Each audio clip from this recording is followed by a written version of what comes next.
A gente quer viver num país democrático. E houve, assim, umas grandes manifestações meio parecidas com as de 2013 aqui no Brasil, sabe? Todo mundo foi às ruas, etc. E desde então surgiu aí esse movimento de um pensamento de que nós somos taiwaneses. Nós não somos chineses. Nós somos taiwaneses, nós queremos ser um país diferente. E ganhou um governo com um viés pró-independência. E este governo pode ganhar pela terceira vez em seguida amanhã. E muitas pessoas dizem que se ganhar, a China vai reagir, impondo sanções, ameaçando militarmente. E já vem dizendo, o governo de Pequim disse publicamente, taiwaneses, esta será uma eleição e vocês têm duas opções, guerra ou paz. Ah, é? Dizendo, basicamente dizendo, se vocês votarem novamente para esse partido pró-independência, vamos dificultar as a coisas. gente vai ter um problema aqui. E no passado, os Estados Unidos estavam assim, falavam para esse partido atual, o Partido Democrático, o DPP, em Taiwan, olha, baixem a bola aí que a gente não quer problema com a China. Só que a relação hoje entre China e os Estados Unidos é tão ruim que se amanhã ganha o DPP em Taiwan, que é pró-independência, os americanos vão apoiar. O Biden já disse que quer mandar uma delegação. Como se isso para o governo de Pequim sempre é muito ruim, porque quando os americanos mandam uma delegação de alto nível, para Pequim é tipo, eles estão tratando Taiwan como se fosse um país. E que é meio verdade. né? Então, assim, a gente está numa situação em que uma vitória do movimento pró-independência em Taiwan é meio que uma humilhação para o Xi Jinping, que publicamente disse que o grande sonho dele é reintegrar Taiwan enquanto ele for o presidente da China. E aí os caras votam para um cara que, na verdade, já disse no passado que ele quer avançar com a independência de Taiwan. Então os eleitores não só elegem um novo governo, eles fazem uma opção. Né? Eles também dizem assim, somos um país pequeno, militarmente inferior aos chineses. Os chineses podem querer invadir a gente. Por quê? A China está passando por uma situação econômica meio complicada, então já um crescimento mais baixo, uma certa insatisfação. Os jovens já não... A gente fala, na verdade, o sonho americano qual era? De que se você trabalhava muito, você ia se dar bem economicamente e ter mais dinheiro do que seus pais. Na China foi igual. E assim, ascensão, crescimento 10% por décadas. Agora, crescimento 4% por aí. Muito desemprego entre jovens. O governo de Pequim deixou de publicar taxas de desemprego entre adolescentes, entre jovens, porque os números são tão preocupantes que prefere abafar esse assunto. Então, algumas pessoas dizem que numa situação dessa, causar assim, uma crise ou ameaçar diretamente Taiwan pode ser uma boa forma de desviar a atenção pública, não dá para saber. Mas fato é que essa eleição amanhã pode causar muita, muita instabilidade, porque estamos numa situação em que os Estados Unidos, acho que o Biden, ele não vai entregar Taiwan se houver uma ameaça real por parte dos chineses. Porque tem uma espécie de tratado de defesa entre os Estados Unidos e Taiwan. Ou seja, os Estados Unidos meio que se comprometeram a defender Taiwan. E se não defenderem contra uma ameaça chinesa, o Japão, a Coreia do Sul e vários outros aliados dos Estados Unidos vão se perguntar: e aí? E a gente? E a gente? Será que então não vale a sua promessa americana? Então o Biden é meio quase obrigado a defender Taiwan se houver um ataque chinês em resposta a um resultado que pode acabar sendo ruim para o governo de Pequim. Mas Pequim sinalizou alguma coisa? Mandou uns navios lá? Como que estão? Já impôs sanções econômicas. Já impôs? Em algumas áreas. Ou seja, o que fez na prática? Retirou algumas das medidas que facilitavam o comércio entre os dois países, meio que como um sinalzinho e dizer, você está preocupado com o desemprego, lá vocês taiwaneses com desemprego, com a economia taiwanesa, então se vocês elegerem novamente esse partido da atualidade... Vai piorar. a relação com a gente, nós somos o principal parceiro comercial de vocês, talvez não vai ajudar muito vocês. E o slogan, eu até queria, se a gente pode só mostrar os 3 candidatos, que é até interessante assim para ver um pouco qual o debate. Que em Taiwan, essa questão que você realmente aponta, assim, é uma questão tão estranha, que os taiwaneses, eles meio que são independentes, mas eles não são reconhecidos pela comunidade internacional, então eles se sentem meio, poxa, a gente faz tanto para fornecer produtos de alta qualidade, semicondutores, a gente é tão importante assim, e a gente ninguém reconhece a gente, só o Paraguai e alguns casos pingados no Pacífico. Então, aqui temos à esquerda o Kuomintang, que é o partido fundado pelo Sun Yat-sen, depois liderado pelo Chiang Kai-shek, que liderou as tropas nacionalistas e governou a China continental por 3 décadas antes de perder contra os comunistas e fugiu para Taiwan. E eles sonham com alguma reunificação, apesar de serem fortemente anticomunistas. Entendi. Mas, paradoxalmente, o governo de Pequim prefere esse partido à esquerda, o KMT, porque o KMT diz nós somos chineses também, somos irmãos, somos uma coisa só. Porque eles são fortemente influenciados por esse antigo sonho de um dia voltar para a China continental, né? À direita temos o Partido Progressista Democrático, o DPP, que está no poder hoje. O William Lai é o atual vice-presidente, que é pró-independência, e é o pesadelo do Xi Jinping. Porque se ele ganhar, ele é mais pró-independência do que a atual presidente de Taiwan. E que já adotou um discurso assim que fez a China romper todas as relações, ou seja, o governo de Pequim não conversa com o atual presidente de Taiwan, que governou por 8 anos.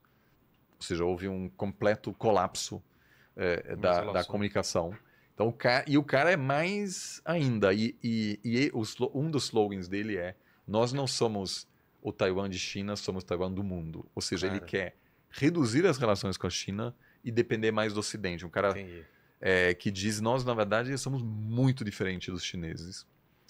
E, do ponto de vista geopolítico, amanhã, se ganhar o William Lai, os mercados podem se preocupar porque isso pode causar exercícios militares chineses. Algumas pessoas acham que os chineses podem, pela primeira vez, sobrevoar a ilha com esquadrões assim de caças para ameaçar os taiwaneses.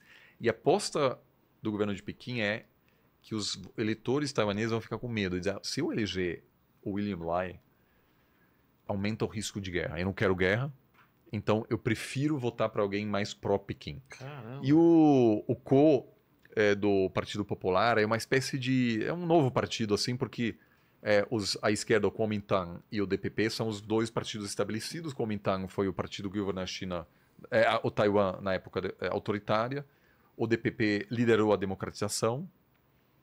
E o Partido Popular, que é o cara do meio, é uma espécie de partido anti-establishment que diz assim: vamos fazer diferente. Ele é mais centrista em relação à questão de China. Agora, a questão interessante não há basicamente esquerda-direita em Taiwan, porque toda organização política está de acordo com essa questão que você diz: identidade nacional, qual é a nossa relação com a China, como isso vai ficar. Não tem um fantoche da China...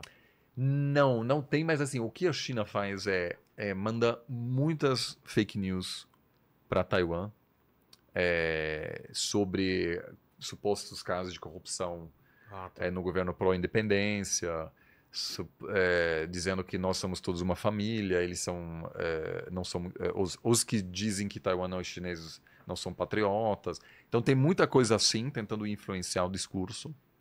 Ameaças econômicas, ameaças militares pesadas. Então, e basicamente está super apertado. Qualquer um dos 3 pode ganhar. Pesquisas estão bem Está um pouquinho à frente o William Lai, ou seja, o cenário mais provável é de mais tensão. Porque os jovens taiwaneses, Cara, assim, você conversa com os caras têm nada a ver com Pequim, assim, eles são, não que sejam assim anti-Pequim, mas eles agora têm pessoas que cresceram na democracia. Então, se você tem 20 anos, você só conhece a democracia plena. É. E os taiwaneses vivem a democracia de uma forma, assim, todo mundo vai para as ruas, participa é muito comum os meus contatos que eu tenho, eles todos vão para ouvir todos os candidatos. Imagina aqui no Brasil. É. Imagina, todo mundo vai ouvir o PT, Exato. ouvir o PL, todos os candidatos. Eles vão às praças para ouvir os candidatos, é uma festa democrática, assim, todo mundo veste com as roupas do partido, há semanas, assim, nos mercados, etc. Então essa galera diz, meu, esquece, eu não quero... A China é super repressiva, então, e a repressão está piorando. Então não quero entrar nessa. Só que a expectativa é que a China está investindo mais na sua capacidade militar para poder, em algum momento, ameaçar Taiwan ao ponto de fazer a liderança taiwanesa política dizer a gente vai basicamente se entregar e aceitar basicamente aceitar a virar uma província do governo de Pequim. Então, essa é a situação e a reação, a estratégia militar de Taiwan sendo militarmente inferior se chama porco-espinho. É uma estratégia de dizer, se você quer atacar a gente, você vai se machucar muito, vocês vão perder muita gente. Então, a estratégia taiwanesa é de produzir um efeito de dissuasão para sinalizar que se a China realmente quiser atacar, vocês vão perder dezenas de milhares de soldados, vai ser a um custo inaceitável para vocês. Que é basicamente, né? Ou seja, o porco-espinho ele consegue se defender contra outros animais muito mais fortes, mas outros animais não mexem porque o dano é grande. O dano é grande.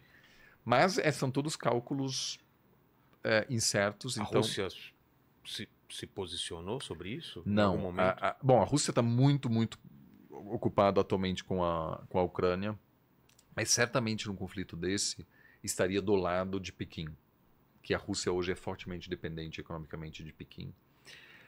Então seria